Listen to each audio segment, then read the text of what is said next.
Why the log is kept. In dwarven tradition, particularly among the stone-bound clerics of the molten deep, words carved or recorded are considered closer to truth than those merely spoken. Memory is faulty, breath is brief, but a log is lasting. When a cleric of the Forge Father takes their first pilgrimage, they are required to maintain a canon log, not for others, but for the God who listens best in silence and solitude. Each entry becomes a devotional stone, and once the pilgrimage is over, the log is sealed into the canon vault beneath. The deeper reach, where the voices of thousands of dwarven pilgrims echo in flickerlight for all eternity. The holier the pilgrimage, the brighter the glow of the stone when placed in the vault.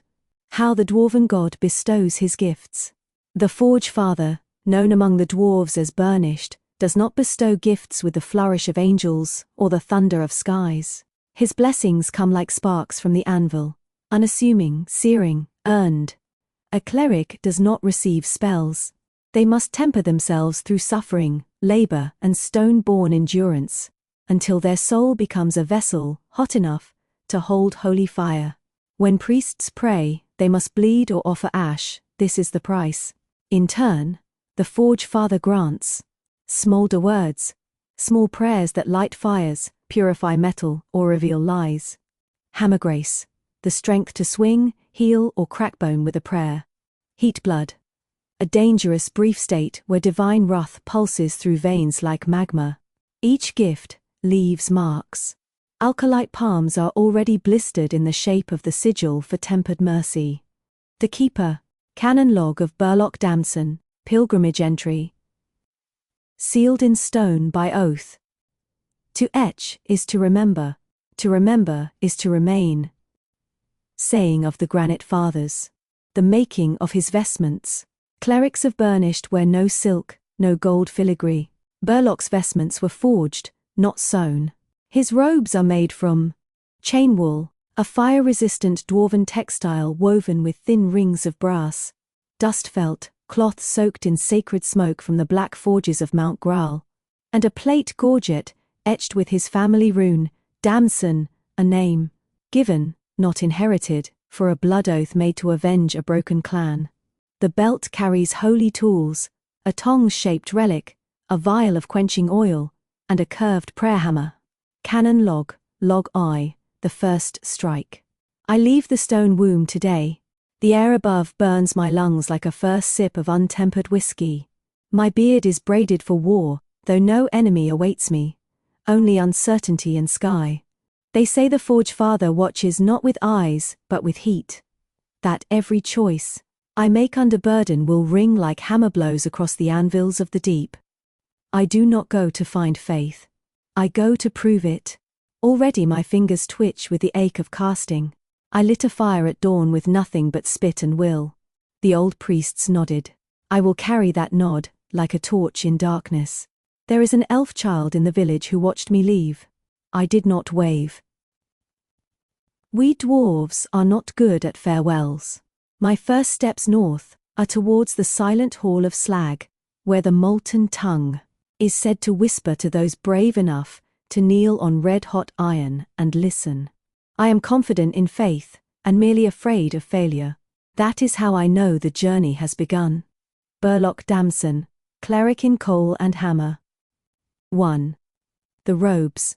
Constructed from chain wool, a hybrid of coarse fiber and soft linked rings forged in fasting.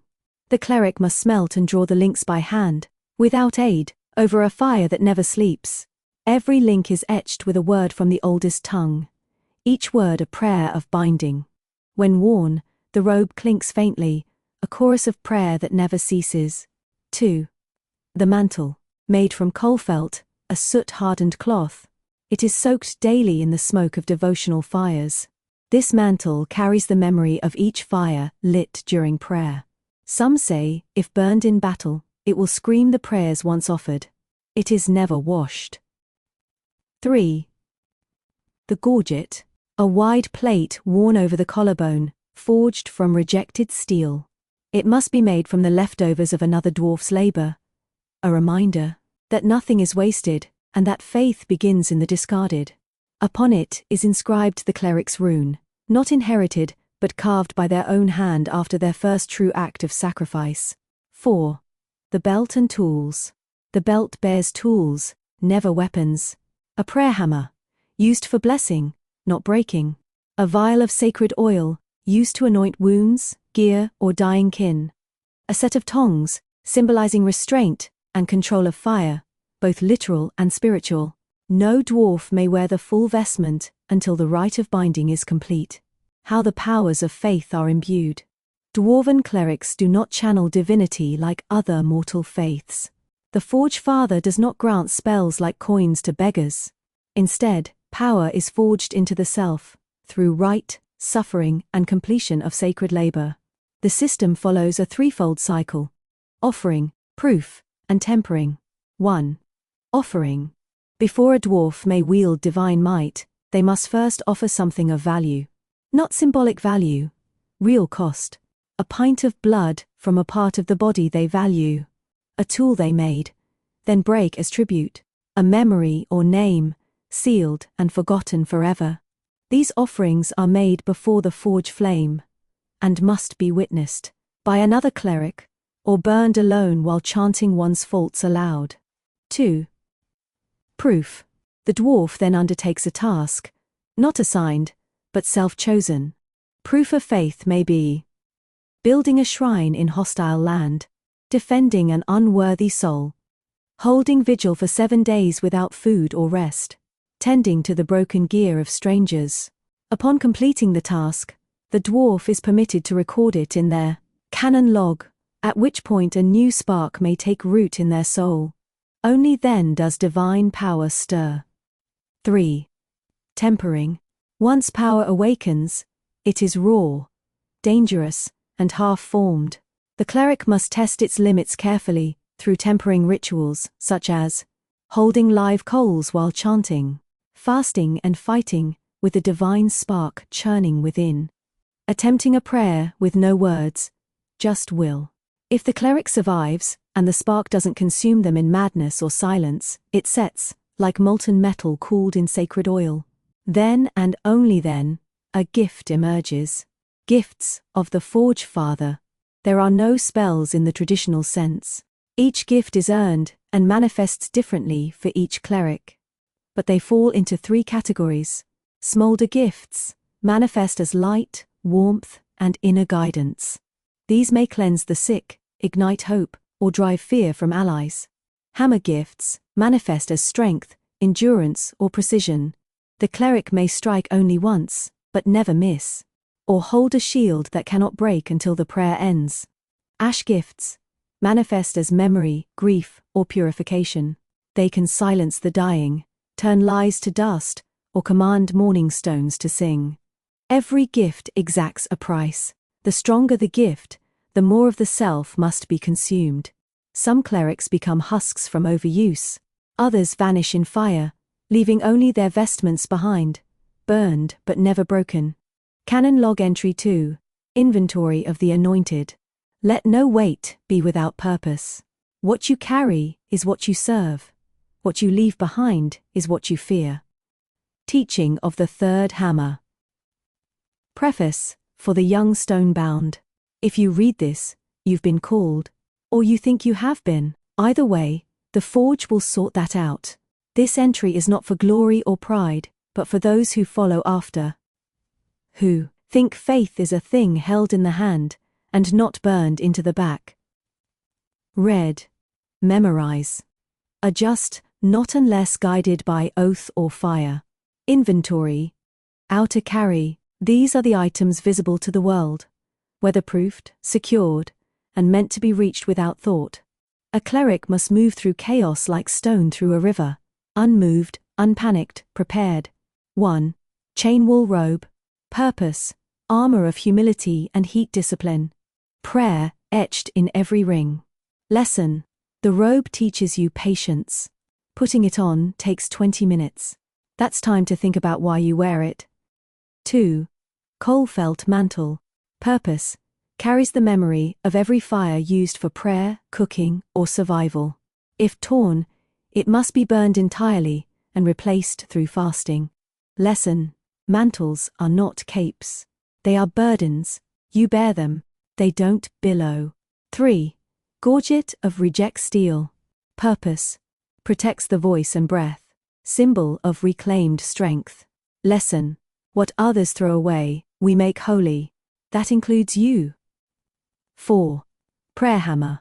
Purpose. Not a weapon. Used for blessings, anointings, rites, sealing graves, and marking stone. Lesson. If you raise it in anger, it will grow hot in your grip. That is your God correcting you. 5. Belt of the 3 tools. Tool 1. Sacred tongs used to handle fire-starting coals and retrieve offerings from flame. Symbol of restraint. Tool 2. Vial of quenching oil, a mixture of olive fat, soot, and powdered bone. Used in the anointing of machines, wounds, or dying kin. Tool 3. Fire steel and flint wrapped in leather. Lights the first fire of every encampment. Striking it, while reciting Born Again, ash again begins holy fire. Inventory, inner carry, worn beneath or bound. These are items not meant for public view. They are private, sacred, and closer to the heart. 6. Skin pouch of coal teeth. Contents. 3 slivers of blessed coal taken from the ordainment pyre. Purpose. Each may be burned once during a crisis of faith. The smoke reveals memory, guilt, or guidance. Lesson. Use too early, and you waste it. Use too late, and you won't be around to use it at all. 7. Cloth strip of mother's weave. Purpose. Personal token. Magical. Wrapped around one wrist. Used to remind the cleric who they must never become. Lesson. Every anointed carries a piece of someone who failed them. That pain has weight. Carry it well. 8. Ashstone beads, prayer track. 12 thumb-sized beads carved from cooled altar slag. Each one touched during sunrise and sunset. The order is fixed: ignition, labor, wait, trial, flame, silence, scar, oath, smoke, judgment, ember, return. Lesson. These prayers aren't for asking. They're for remembering. Inventory. Satchel carry, pack of the pilgrim. The satchel is not a catch-all. Nothing is carried without 3 uses or 3 meanings. 9. Folded, forging apron. Purpose. Used during crafting, emergency defense, or covering the dying. Lesson. If it's clean, you're not working hard enough. Deset. Brick of sealing wax and stamp rune. Purpose. Used to seal logs, mark warded objects, or create fire wards. The stamp rune matches the cleric's soul mark, earned by oath. Lesson. What you seal is not yours anymore. Jedanact. 3 iron nails. Purpose. To stake down relics, create makeshift binding wards, or pin traitors in death. Lesson. The nails are never used casually, they are final. Divanact. Tin of salt and char. Purpose. Sprinkle in a circle to ward against spirits or consecrate impure land. Also purifies water when steeped. Lesson. Salt is memory.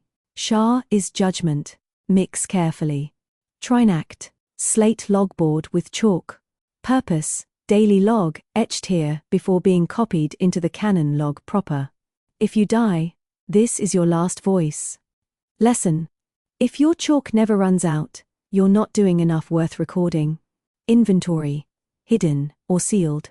These items are rarely discussed and never displayed. Tarnact. Broken bit of childhood tool. Purpose. Personal reminder of when you first failed and survived it. Lesson. You are not perfect. You are persistent. Patnact. Sealed parchment letter. Purpose. Written before departure. To be opened only if you abandon your faith or lose your soul. Lesson. Even the fallen deserve the truth. Write it now. Pray you never open it. Final note to the next anointed. Do not pack food. Do not bring comforts. The world will offer you nothing soft, and neither will your God. When in doubt, keep your fire dry, your prayers blunt and honest. Your log etched, even if your hands shake. If all else fails, strike your flint, breathe the smoke and say, "Forge me again." If the fire answers, you're not finished. Canon log, entry 3, the endowment of powers. The hammer shapes the world, but the soul must hold the strike. Prelude, the gift and the bellows. Faith is neither quiet nor simple. Among dwarves, faith is shared, like warmth in a forge. It is not whispered in temples, nor demanded in gold. It is hammered, carried, worn and sung. When the forge father, or god of hammering, bestows power, it does so through a fourfold channel: the hammer, the beard, the vestments, and the soul itself. Each channel serves a purpose in shaping the cleric into a living conduit of divine force. The god of hammering is not distant. He is the bellows and the fire, filling the dwarf's chest with a heat that breathes life into metal and will alike.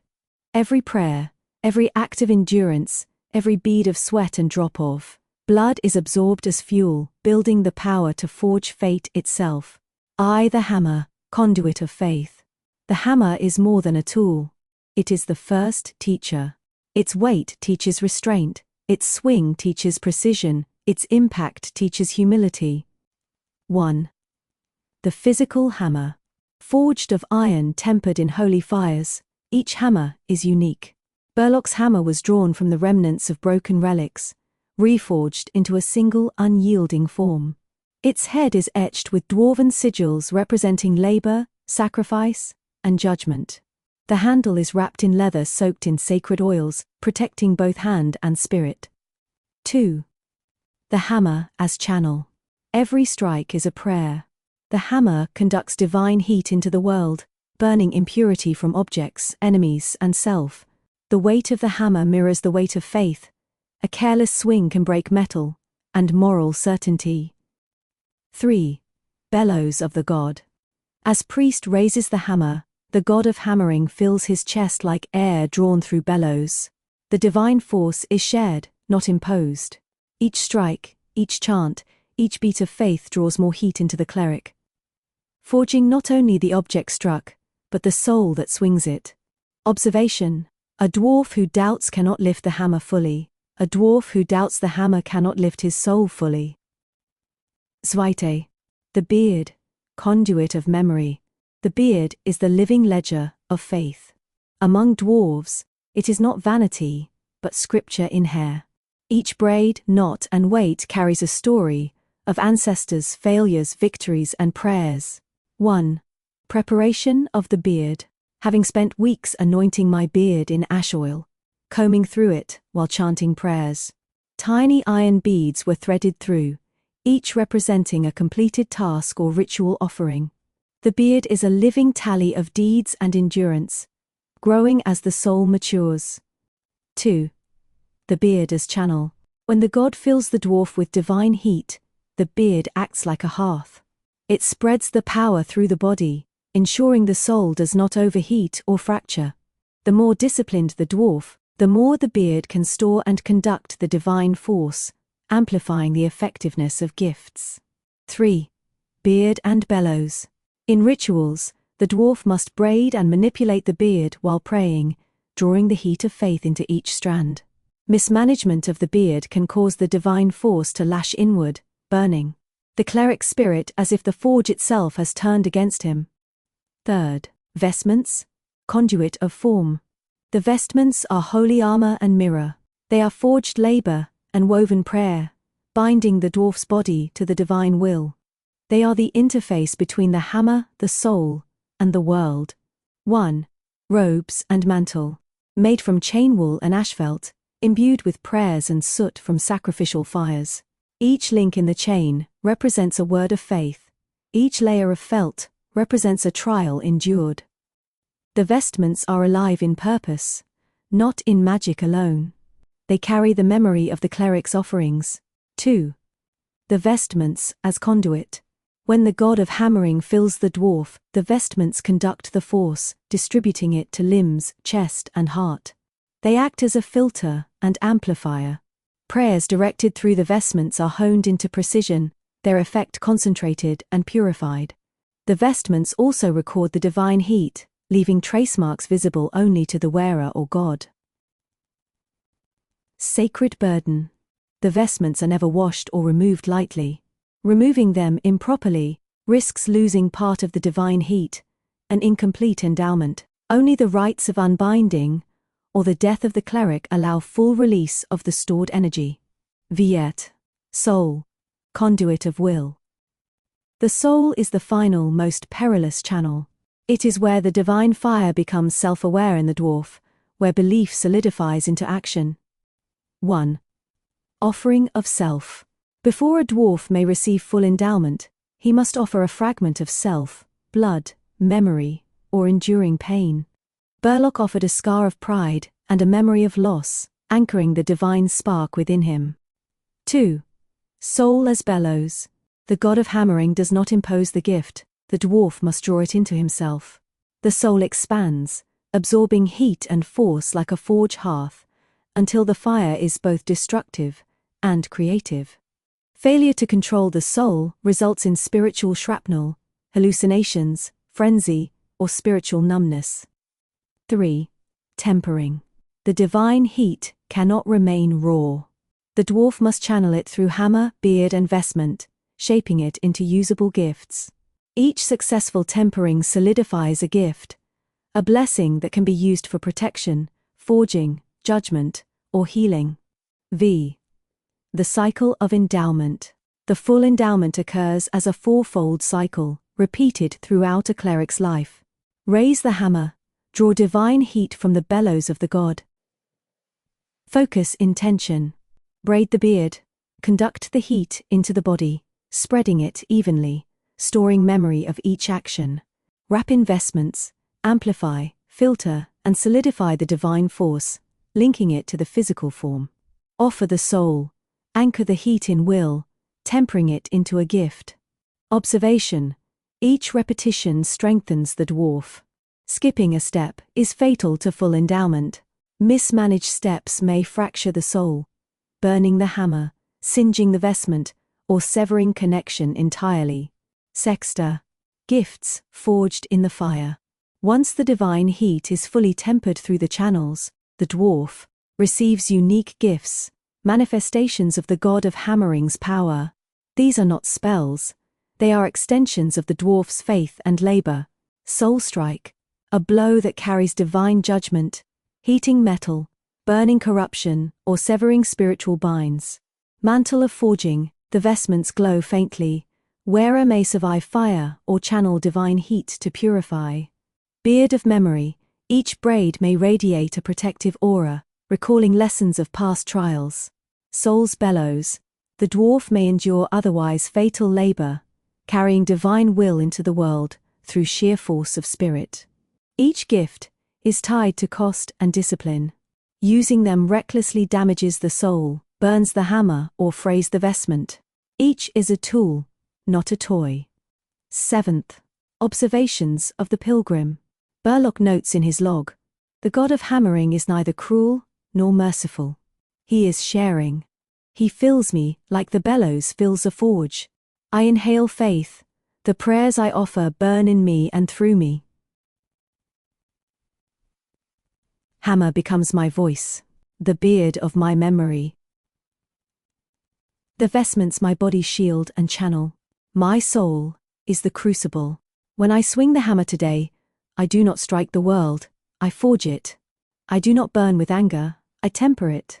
I do not pray for guidance, I carry it within me. I am at once the bellows and the flame. I am apprentice and anointed. I am Burlock Damedson, hammerer of fate. 8th. Teaching notes for future anointed. Do not underestimate the channels. A hammer untempered, a beard unbraided, a vestment misaligned, or a soul unoffered will consume you instead of empowering you. Endowment is a dialogue. Speak, sweat, and bleed into the forge of faith. The god of hammering fills, but you must draw, shape, and anchor. Observe heat and strain. Divine power manifests physically and mentally. Failure to respect the process results in exhaustion, injury, or spiritual burnout. Record each step, every swing, braid, anointing, or self-offering must be documented in your canon log. This is your practical scripture, your guidance, and your proof. 9th, closing reflection. The endowment is not a moment but a process.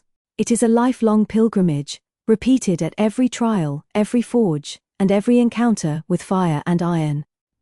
The dwarf who completes it may call himself blessed, but the blessing is both burden and honor. It is the heat in the chest, the strain in the hand, the weight of the vestments, and the burning pride of the soul. I carry nothing I cannot justify. I wear nothing I cannot repair. I wield nothing I cannot lift. I offer nothing I cannot endure. In this, the God of hammering and I are one, shared, forged, and eternal. Canon log, entry 4, Hunter Way. Faith is measured in the clarity of your eyes, not the heat of your chest. The town was small, tight-lipped, and cold. Mist clung to wooden posts and cobblestones, lanterns swung, dim or empty. Streets were deserted. Windows shuttered. I could smell fear before I saw it. The innkeeper, a thin dwarf with grey-streaked beard, met me at the door. "You shouldn't be here," he said. "I'm here," I said. "Tell me what walks at night." "It drifts, steals breath, kills what it touches. None can stop it." I nodded. No questions. Nothing teaches like seeing. I sat in the square until dusk. Then I saw it. A whisper first, brushing against the ears. A shadow second, shifting and stretched. It looked human, but wrong. Limbs too long, face too thin, eyes empty and accusing. I followed from the shadows, hammer at my side. Villagers peeked from windows, silent, anxious. I noted its movements, drifted along alleyways, lingered at doorways, drawn toward open fear. I approached a small group of villagers huddled near the well. "How long has this been?" I asked. 3 weeks, said a woman clutching her shawl. "What happened to the last who confronted it?" "Gone. Some say dead. Some just vanished." "Who was it before?" "A smith. Died in anger. Bound here by grudges." "Vengeance then," I said. "Maybe. Or fear." Their words were threads. I traced them in my mind. The ghost moved predictably. Toward doors, toward doubt, toward broken memory. Night deepened. I moved through the square, watching. I heard whispers from windows, quiet prayers or murmurs of hope. My hammer rested at my hip. Beard braided, vestments adjusted. The channels thrummed faintly, alert. The spectre appeared again, gliding across the square like smoke. I watched it, noting posture, angle, shadow. It lingered near a closed shop. I walked closer, slowly, each step measured. "It's here again," said a boy at a window. "Where?" I asked, eyes scanning. "Near the smithy." I moved closer. Silence fell. The mist thickened. I could feel the creature testing me, probing fear, whispering doubt. "Do not speak to it," I told the villagers behind me. "What do you mean?" asked an old man. "Recognition, not argument. See it clearly. Speak its truth once. It responds to nothing else." The spectre circled, twisting. Its voice mimicked my doubts. Failing frosture. Being too slow, too weak. I shook my head, focused. Observation first, reaction second. Observation, it hunts uncertainty, not flesh. Recognition is its weakness. I circled it slowly, eyes sharp. Each alley, each corner noted. It moved toward a shuttered forge, drifted past the well. I crouched, noting subtle changes. Shadow lingered longer in corners where fear was strongest, recoiled where villagers whispered encouragement, avoided areas where faith was present. "It went left," a girl whispered from a window. I nodded. Yes. Follow patterns, not instinct. I traced it down alleys, listening to the faint echoes of its mimicry. Each repetition was a clue, unfinished tasks, broken oaths, anger unspent. I counted them silently, matching to ash stones in my pocket. 12 distinct threads. 12 strikes. I returned to the square. The spectre had paused near the inn, hovering over the well. I spoke its true name softly. Smith bound. Nothing more. It twisted violently. I could feel heat building, not in the chest but along the hammer, through the vestments, into my beard. Channels aligned. Soul steady. I raised the hammer, not to strike, but to anchor recognition. Look at yourself, I said, voice firm. What you were, and what you left undone. Nothing more. The spectre shrieked, twisted, shadow fractured. I followed the subtle cues. Momentum of movement, flicker in its form, weight of presence. And placed my hammer carefully, letting divine heat flow along its tether. It is done, I whispered. Ash fell from its form, shaping briefly into the silhouette of a bowed Smith, before fading into nothing. The villagers stepped forward slowly, eyes wide, breathing shallow. You did it, said the innkeeper. I did not. It did it itself, I said. I only showed it who it was. How? Observation first, recognition second, action third. Faith is the tool, not the strike. The villagers offered ale, food, and thanks. I declined, recording everything in my log immediately. Observations, movements, dialogue, reactions. This is as vital as the act itself. A record ensures the lesson is carried, remembered, and refined. Reflection, hammer, beard, vestments, soul. They channel the god of hammering. But clarity of sight and reasoned observation are the instruments that strike true. I left Hunter Way empty-handed, carrying knowledge. Frostya still awaited, but tonight I understood the lesson. The mind sees what the hammer alone cannot. The path of faith is a path of insight first, strength second. Canon log. Entry 5. The Church of the Hammer in Greenwall. Order is the hammer of the mind, chaos the anvil. One shapes the other, in silence. The city of Greenwall smelled of stone dust, fire smoke, and labor. I arrived at the Church of the Hammer as the sun slanted through broken windows, catching dust motes like suspended sparks. The doors were splintered, the roof sagging, and the bell tower leaning slightly to the north. Inside, pews were cracked, the altar scarred by water stains, and the holy icon itself dulled with neglect. 2 acolytes waited, Adnik, young and eager but unpracticed, and Brommel, older, cautious, more inclined to argument than labor. Both greeted me with hesitant respect, aware that the high cleric's death left the church without leadership. It's worse than we thought, Brommel said, rubbing his hands together. Worse than any debt? I asked, stepping inside, noting splintered steps and soot-stained walls. Much worse, Adnik muttered, eyes wide. It's crumbling. I let silence answer for a moment. Faith is maintained in action, not chatter. I circled the nave, touching wood, tracing cracks with fingers, listening to the faint echo of wind through the gaps. Observation. Order begins with assessment. Chaos is catalogued first, taking inventory. We began systematically. I handed each acolyte a slate and chalk. You, Adnik, take pews, doors and windows. Note each crack, rot, or splinter.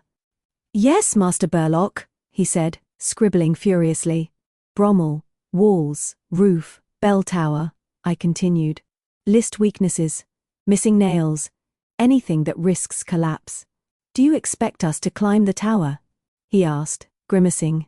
Yes, I said. Faith often requires the climb. I recorded alongside them. Hammer rested at my side. Beard braided and mantle adjusted. I noted the decay, water damage in the sacristy, missing shingles, warped beams. Candlesticks were bent, the baptismal font chipped, the collection chest missing a lock. We can repair some ourselves, I said. But heavy timber, tiles and metal fasteners will cost gold.